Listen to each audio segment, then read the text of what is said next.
પાવી જેતપુરની વસવા નદીના બ્રિજના ભાગોનું ટેસ્ટિંગ કરવા મુંબઈની કન્સલ્ટિંગ ટીમે નમૂના લીધા।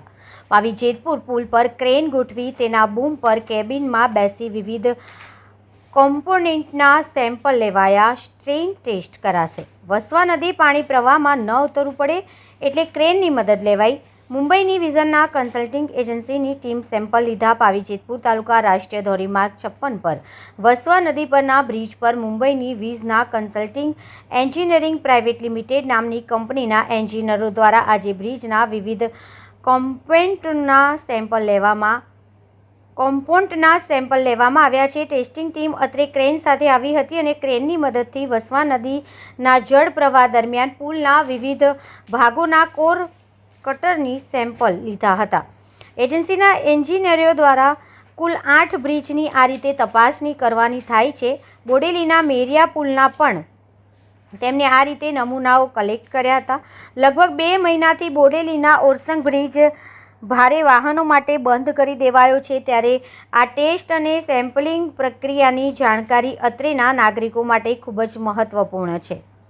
2 મહિના પહેલા બોડેલી ઓરસંગ બ્રિજના વિવિધ ભાગોના કોર કટર સેમ્પલ લેવા માટે 6 એન્જિનિયરો બ્રિજની નીચે રિવર બેડ પર ઉતર્યા હતા। તે જ રીતે વસવા નદીમાં પાણી હોવાથી બ્રિજ ડેક પર ક્રેન ઊભી રાખી સેમ્પલ લેવાયો છે। તેઓએ બ્રિજના ડેક નીચેના ગડર, પિયર, પાઇલ, ફાઉન્ડેશન વગેરે બ્રિજ કોમ્પોનેન્ટના કોર કટરની ખાસ મશીનરી મારફતે નળાકાર સેમ્પલો લીધા હતા। જે સેમ્પલ તેઓએ લીધા હતા તેની સાઇઝ 75 mm ગોલાઈ તેમજ 130 mm લંબાઈના એવા સેમ્પલો કટ કર્યા હતા।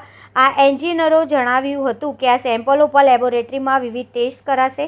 આ સેમ્પલિંગ દરમિયાન વસવા નદીના જળપ્રવાહને લીધે આ ટીમે ખાસ પ્રકારની ક્રેન સાથે મુલાકાત લીધી હતી। ખાસ કરીને આ સેમ્પલો પર સ્ટ્રેન ટેસ્ટ કરાશે, જે આધારે આ બ્રિજના વિવિધ કોમ્પોનેન્ટની હાલની સ્થિતિ અંગેનું માપ મળશે, એટલે કે તેની પરથી ભારે વાહનો દોડી શકે કે કેમ એ અંગેની જાણકારી મળી શકશે। આ ટેસ્ટ માટે કન્સલ્ટિંગ કંપની દ્વારા જનરેટર સેટ સાઇટ પર લઈ જઈને ટેસ્ટિંગના મશીનો ઓપરેટ કરવામાં આવ્યા।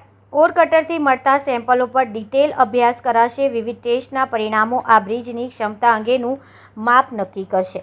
હવે સિવિલ એન્જિનિયરિંગ લેબોરેટરીમાં સેમ્પલો પર અભ્યાસ કરવામાં આવશે, એનો સ્ટ્રેન ટેસ્ટ કરાશે। ટેસ્ટ રિઝલ્ટ નેશનલ હાઈવે 56 ઓથોરિટીને સુપ્રત કરાશે। ત્યાર પછી આ બ્રિજને ભારે વાહનો માટે ખુલ્લો મૂકવા અંગેનો નિર્ણય લેવાશે।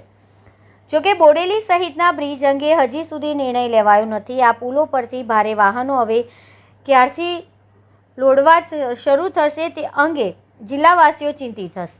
નૂતન વર્ષ દિવાળીના તહેવારની શ્રેણીમાં જો પુલો ચાલુ નહીં થાય તો જિલ્લો આર્થિક બેહાલીની ગર્તામાં ધકેલાશે।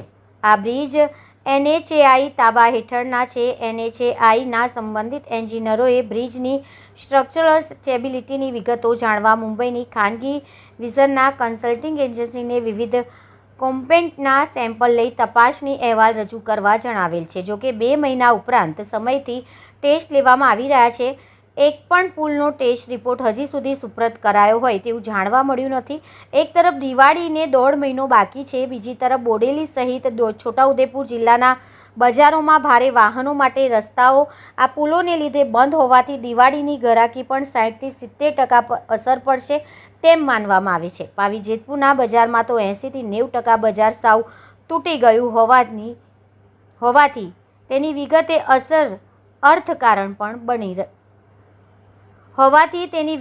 અસર અર્થકારણ પર પડી રહે છે।